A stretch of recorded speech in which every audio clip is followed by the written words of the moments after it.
So Lawson, this is F1 in Qatar. Lawson qualified 12th. What happened? So he finished 9th, which is pretty impressive because he didn't pass anyone.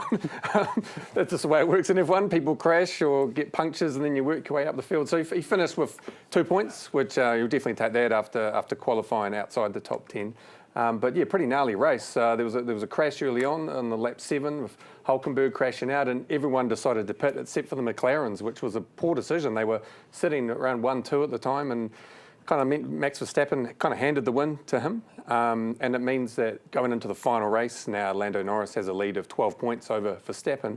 Sets it up pretty nicely. It means Verstappen, if he wins, Norris anything lower than 4th or behind 4th, then he's handing the title over to Verstappen. So it sets it up nicely. And in terms of Lawson, we're hoping we should have a decision maybe today or by tonight about what's going to happen. It was meant to be after this race, right? Yeah, so after this race. So he what finished ahead of Yuki again, which is always a positive in that last one. And Yuki Tsunoda said last week, like, he sort of indicated he already knew.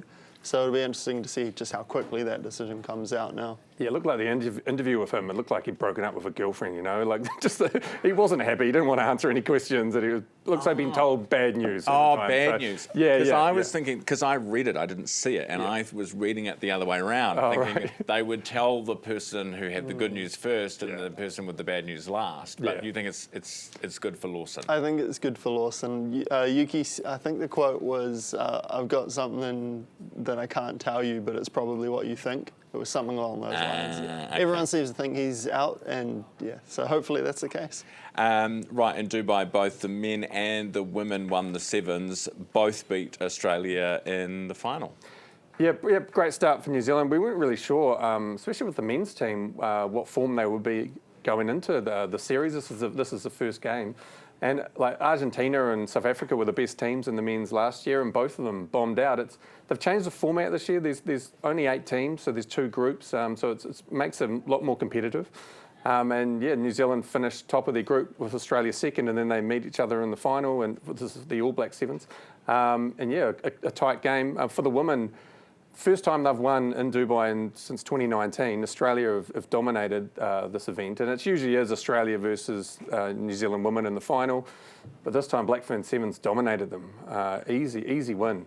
So again, looking good going at the start of the season. Yeah. And Chris, the SailGP just didn't happen for us, did it? Yeah, I mean, for a fan, it was a pretty good final race. I wasn't expecting too much, being in a low-wind venue where there hasn't been the greatest racing historically. But in the final, the Black Foils, Australia and Great Britain, all led at different times, which was quite good to see some overtakes. And yeah, it was just one decision down the kind of midway through the race where they kind of allowed Great Britain to take the opposite end, and they caught the wind and managed to build a pretty good lead and just get the jump on the Black Foils. So if you don't win that race, then you're basically lost. And it seemed like they took the foot off the gas sort of toward the end and finished third. And Burling was out with a finger.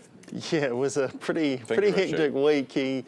They had a couple of extra days of practice for the new wing sail coming online, and day one of that, Burling's hurt his finger checking a faulty sort of foil, and yeah, he was out. Weren't sure whether he was going to race, but he managed to get back in, and yeah, they performed pretty well in the final. It just didn't go their way. Absolutely hosing down yesterday for the football. Do you think they should have called that off? No, I think it's got to play.